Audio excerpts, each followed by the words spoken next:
Welcome to Books in Brief. Today we are strapping in for a deep dive into, well, the ultimate mystery, ourselves. We're going right into the architecture of the mind, and we're going to explore this really humbling idea Gorgeous. that the conscious you, the voice that's narrating your life right now, it's pretty much the last to know what your brain is actually doing. The last to get the memo. Exactly.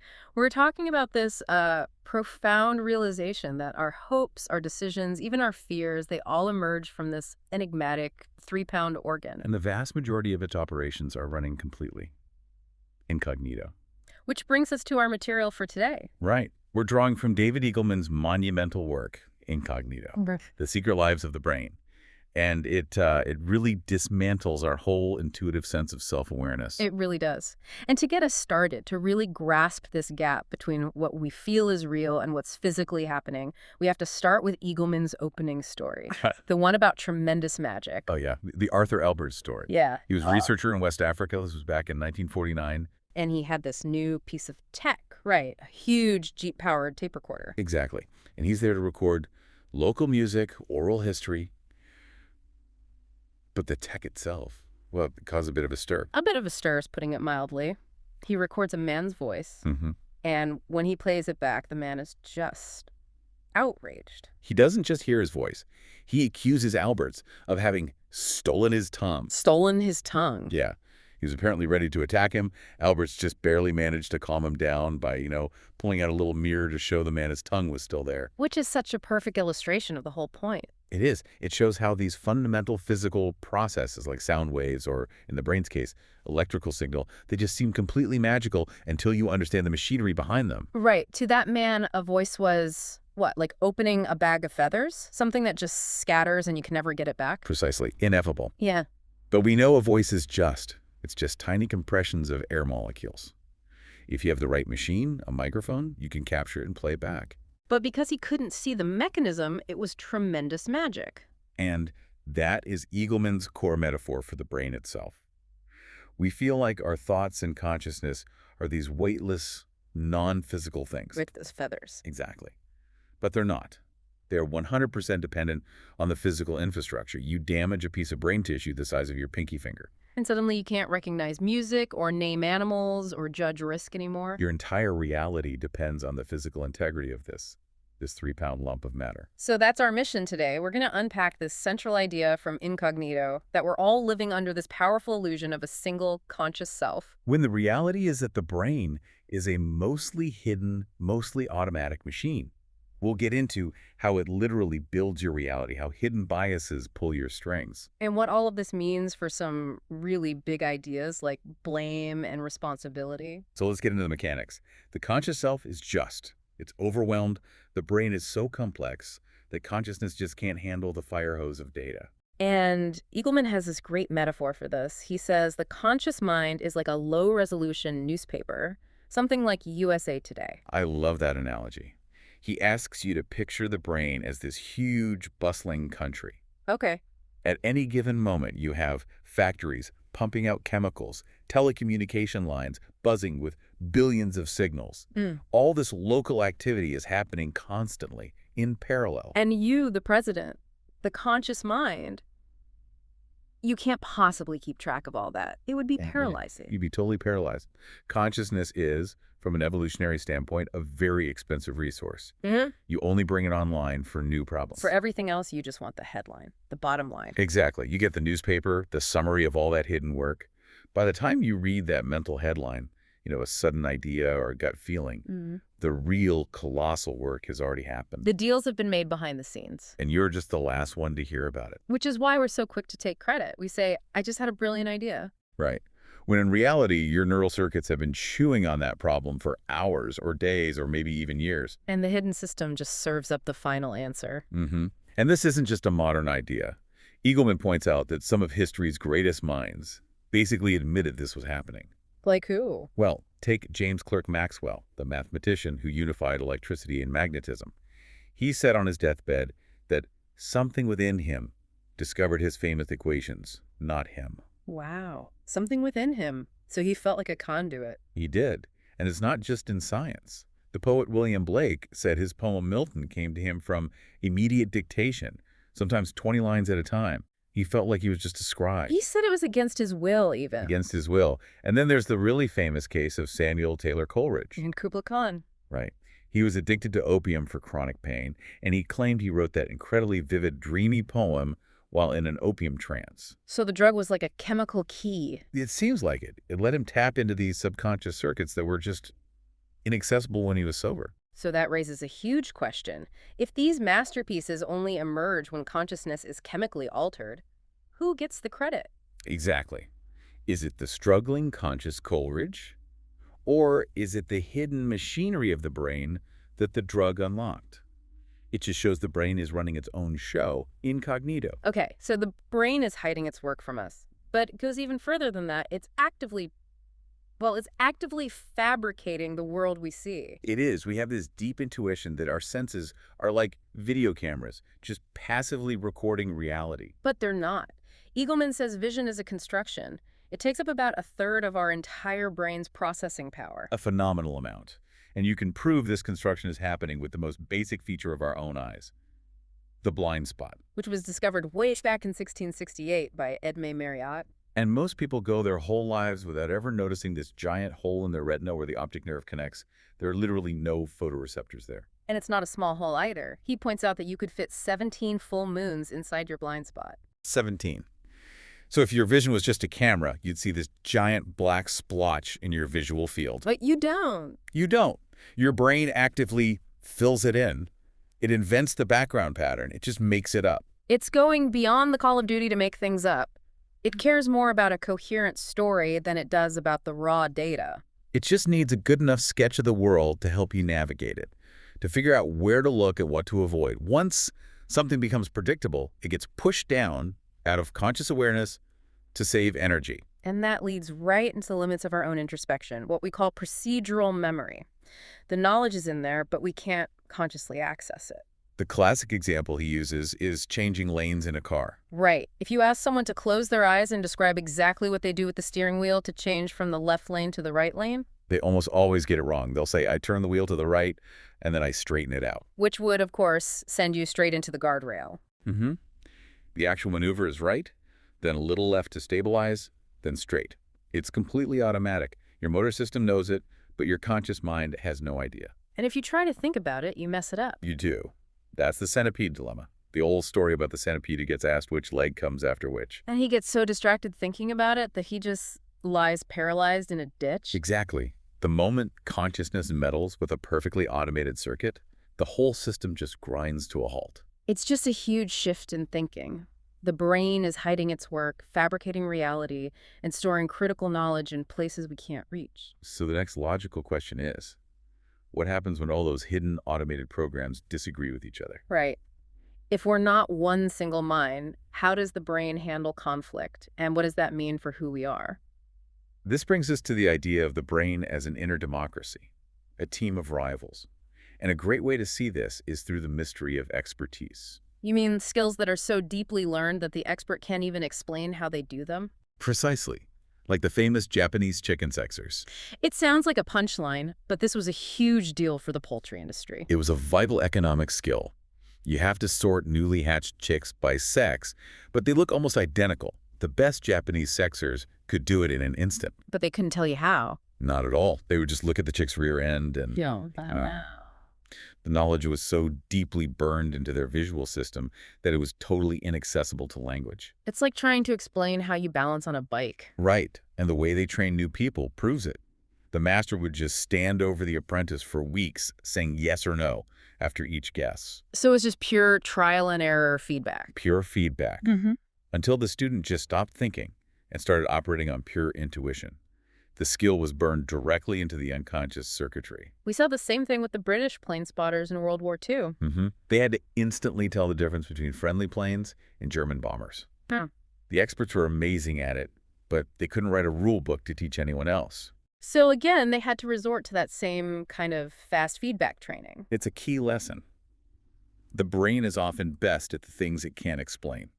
But this hidden knowledge isn't just for physical skills. It goes much, much deeper. It shapes our beliefs, our biases. And that gets us into the world of implicit bias. These are the associations we all carry that are, completely invisible to our conscious minds. And researchers have found clever ways to measure them, like the implicit association test, the IAT. Right, which measures your reaction time, how quickly you associate positive or negative words with different categories of people.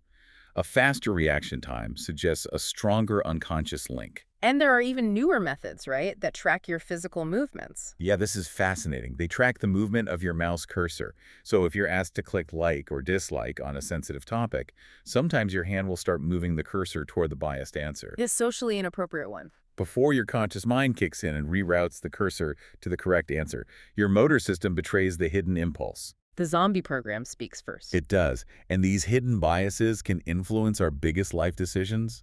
Things we think are all about conscious choice and logic, like who we marry. This is where we get into implicit egotism. It is truly bizarre. The idea is that we have this unconscious preference for things that remind us of ourselves. EAGLEMAN cites studies of marriage records. In Georgia and Florida, right. And they find that people are statistically more likely to marry someone whose first name starts with the same letter as their own. So Joel marries Jenny. Alex marries Amy. Okay, wait, I have to push back on that a little. That sounds, I don't know, a bit flimsy. Is that really a powerful effect, or is it just a statistical quirk we're noticing? It's a fair question. And the studies don't say this leads to happier marriages, not at all. But what they do show consistently is a preference, a nudge. The brain is always looking for what's familiar. And that unconscious filter is so strong it can influence something as huge as choosing a life partner. It can even influence something as basic as taste. What, you mean like food? Literally. In one study, people tasted 2 different brands of tea. They overwhelmingly preferred the tea brand, whose name shared the first few letters of their own name. But it was the same tea. Poured from the exact same teapot. The brain's preference for familiarity literally fabricated a better taste experience. The brain is actively lying to us about what we're tasting, based on a bias we don't even know we have. It shows that the brain isn't a single entity. It's this team of rivals, this fierce, competitive democracy of conflicting systems. Which psychologists formalize as the dual process account. The battle between the rational system and the emotional system. The rational is slow, analytical, long-term. The emotional is fast, impulsive, all about the here and now. And you can see them fight for control in real time with the famous trolley dilemma. A perfect example. So in the first version, there's a runaway trolley about to hit 5 workers. You can pull a lever to switch it to another track where it will only hit 1 person. It's an abstract math problem. 1 life versus 5. Most people say, pull the lever. And brain scans show that the rational, calculating parts of the brain light up, the lateral areas. But then you change the scenario. Now you're on a footbridge over the track. To save the 5 people, you have to physically push a large man off the bridge and into the trolley's path. The math is identical. 1 life to save 5. But suddenly, most people say they can't do it. Why? Because it's no longer an abstract problem. Physically pushing someone engages the emotional networks, the parts of the brain involved in motor planning and, feeling empathy. The fast emotional system screams no and overrides the rational calculation. It's fascinating. And it shows how our behavior is just the outcome of this constant internal battle. Which is exactly why these insights are so critical when we start talking about real-world behavior, culpability, and the legal system. Right. If biology is dictating our behavior to this extent, what does that do to our concept of free will and personal responsibility? It raises some very profound and very uncomfortable questions. And there's no better case to start with than the story of Charles Whitman. It is one of the most chilling and important cases in neuroscience. Here you have a former Eagle Scout, a Marine, high IQ, and in 1966 he goes on the University of Texas Tower rampage. After killing his wife and mother. But the crucial part is his own notes. He wrote that he felt his personality changing, that he was being overcome by overwhelming violent impulses that he couldn't understand. He even went to a doctor. He was trying to get help. And he asked for an autopsy in his suicide note. He was basically asking science to find out what was wrong with him. And they found it. A post-mortem revealed he had a brain tumor, a glioblastoma. And it wasn't just anywhere. It was located right beneath the thalamus, and it was physically compressing his amygdala. Which is, as we know, a critical hub for emotion, fear, and aggression. When that area is compromised, your ability to regulate your impulses could be completely thrown off. So his rational brain was fighting a battle that his own biology had already rigged against him. And this isn't some one-off freak occurrence. Look at patients with Parkinson's disease. They lose dopamine-producing cells, so they get medication to boost their dopamine levels. Right. But dopamine is also the key chemical in the brain's reward system. And suddenly some of these patients, people with no prior history of this, developed incredible compulsions. Compulsive gambling, hypersexuality. EAGLEMAN talks about a 68-year-old man who lost over $200,000 in 6 months at casinos, an impulse he couldn't control. And it was directly tied to the medication. When doctors lowered the dose, the gambling stopped. It's undeniable proof. A tiny molecular change in your brain chemistry can cause a massive, complex shift in your behavior that just overwhelms your conscious will. Which brings us back to blame. We look at these cases, the man with the tumor, the man on the medication, and we instinctively say they are not to blame. Right. We see the clear biological cause, so we grant them leniency. But this, as EAGLEMAN argues, makes the whole concept of blameworthiness completely arbitrary. Think about it.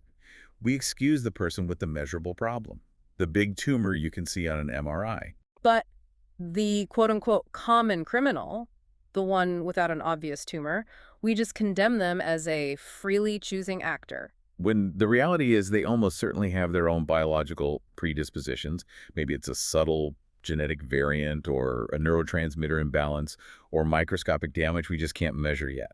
So the fault line is just based on the limits of our current technology. Exactly. And as science gets better, that line is going to keep moving. We'll find more and more biological roots for behavior we used to just call evil. So the takeaway is that any antisocial behavior is, by definition, evidence of a brain that's not functioning correctly, whether we can measure the cause or not. Which means we need a totally different approach in the legal system. Instead of looking backwards at blame, we need a forward-looking system. One focused on assessing future risk and on rehabilitation. Right. We still have to take dangerous people off the streets, but the goal should be to fix the faulty circuitry, not just to punish.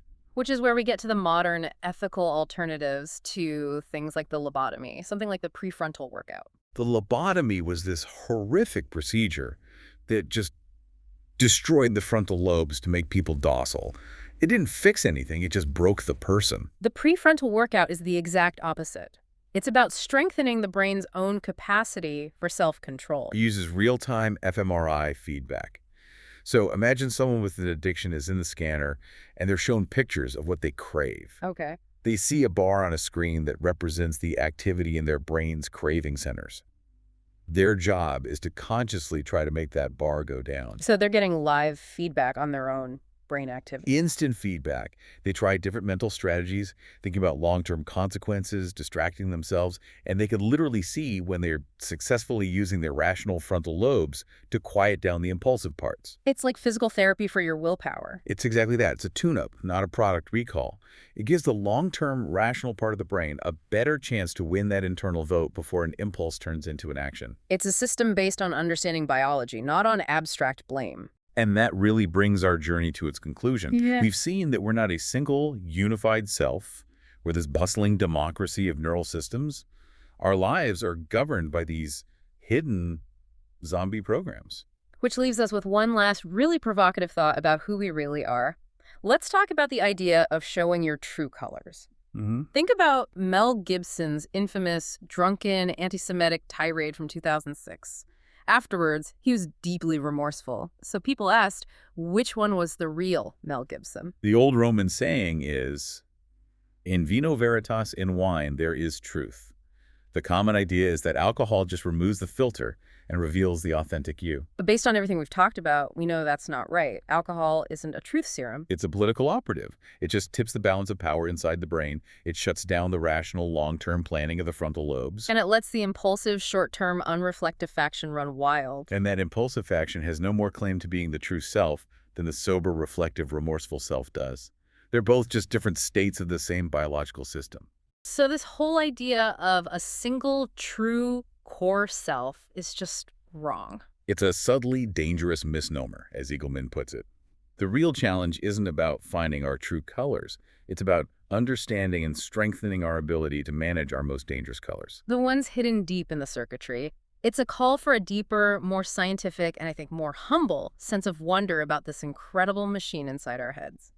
Thank you for listening. If you enjoyed this in-depth exploration of Incognito, The Secret Lives of the Brain by David Eagleman, feel free to subscribe to our YouTube channel for future episodes. New book insights are coming soon. See you next time.